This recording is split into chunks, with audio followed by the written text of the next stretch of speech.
પ્રકરણ 56 ઉંદર. એ ઘટના પછી શિયાળામાં મારી બા સાથે હું સૂતો હતો. રામબાઈ જેટલી જ વાલી મારી માં. હું રોજે તેના પડખામાં જ સૂતો.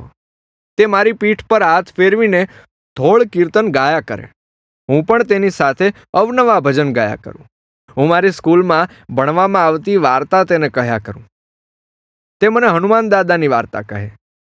હું એ વાર્તા સાંભળતા સાંભળતા ધીમેથી સૂઈ જાઉં. એક રાત્રે મારી બા મોટી રાડ નાખીને ઊભી થઈ. હું પણ જાગીને ઊભો થયો. બાપુ બીજી રૂમમાં સૂતા હતા. તે દોડીને આવ્યા અને લાઇટ કરી.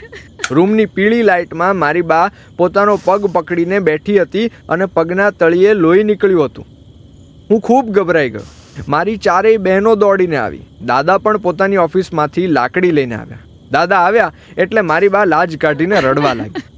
મારી બાને રડતી જોઈને બહેનો પણ રડવા લાગી. મારા બાપુ અમને બધાને જોરથી ખીજાય.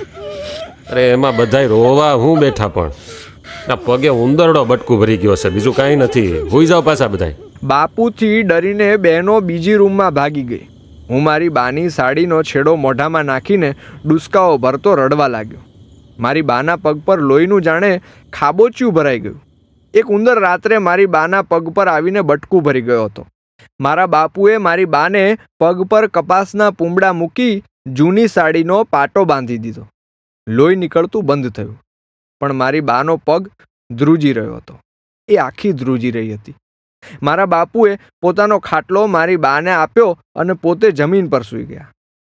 એ દિવસે સવારે મારી બાને દવાખાને લઈ જવી પડી, કારણ કે એને ઉલટી થઈ હતી. મારા બાપુ અને બા જ્યારે રાજદૂત લઈને અમરેલીના દવાખાનેથી પાછા આવ્યા ત્યારે મારા બાપુને એટલો ગુસ્સો હતો કે તેમણે સાવરણી લીધી અને દરેક રૂમમાં પટારા નીચે અને માળિયા ઉપર ઉંદરને શોધ્યા. હું અસરીમાં ઊભો હતો. મારી બે બહેનો રસોડામાં બારણું બંધ કરીને બેસી ગઈ હતી, કારણ કે ઉંદરનો ખૂબ ડર લાગતો હતો. મારી બીજી બે બહેનો ધાબા પર જતી રહી હતી. દાદા મને ઓફિસમાં બોલાવી રહ્યા હતા, પણ મારે મારી બાને કરડનાર ઉંદરને જોવો હતો. મને એ ઉંદર પર ખૂબ રીસ હતી. રૂમમાં સાવરણી પટકાવાના ધબ ધબ અવાજ આવ્યા. હું ચેતી ગયો. હમણાં મારા બાપુ ઉંદરને પૂંછડીથી પકડીને બહાર લાવશે અને હું એ ઉંદરને જોઈશ. એ ઉંદરને નદીમાં ફેંકી આવશું અને મારા મનને શાંતિ થશે. હું વિચારતો હતો એવામાં એક મોટો કાળો ઉંદરડો રૂમમાંથી ભાગીને બહાર ઓસરીમાં આવ્યો. મારી તરફ આવ્યો. મારા આખા શરીરમાં જાણે મારા પર જ પેલી વીજળી પડી હોય એવો ધ્રાસકો પડ્યો અને હું પૂતળાની જેમ મારી તરફ દોડીને આવતા ઉંદરને ફાટેલી આંખે જોતો રહ્યો.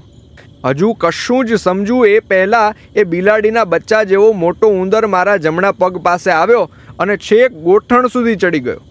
મારું શરીર ખોટું પડી ગયું, છતાં ઉંદરના પગના નખને મેં મારી ચામડી પર ઘસાતા અનુભવ્યા અને મારું ગળું હજુ રાડ નાખે એ પહેલાં જ ઉંદર ચડ્ડીની કોર સુધી જઈને નીચે ઉતરીને બીજી રૂમમાં ભાગ્યો. એ ભાગ્યો પછી મારા ગળામાંથી જોરથી રાડ નીકળી અને ફળિયામાં રાજદૂત પાસે જ ઊભેલી મારી બા લંગડાતા પગે મને ભેટી પડવા દોડી. એના એકના એક દીકરાને પગે પેલો રાક્ષસી ઉંદરડો ચડ્યો હતો અને કદાચ બટકું ભરી ગયો હોય. ઉંદર મને કરડ્યો ન હતો, પણ મારી બાની જેમ મારું શરીર પણ કલાક સુધી ધ્રુજ્યા કર્યું. એ જમણો પગ 3 કલાક ધ્રુજતો રહ્યો. મારા બાપુ ઉંદર પાછળ બીજી રૂમમાં ગયા. તે દિવસે ઉંદરનું ખૂન થયું. સાંજ સુધીમાં બીજા ઉંદર માટે પાંજરા મુકાયા. પેલી વીજળીની જેમ એ ઉંદર પણ જાણે મને ડંખી ગયો અને મારી અંદર કાળી કલ્પનાઓ અને ડરામણા સપનાઓ મૂકતો ગયો.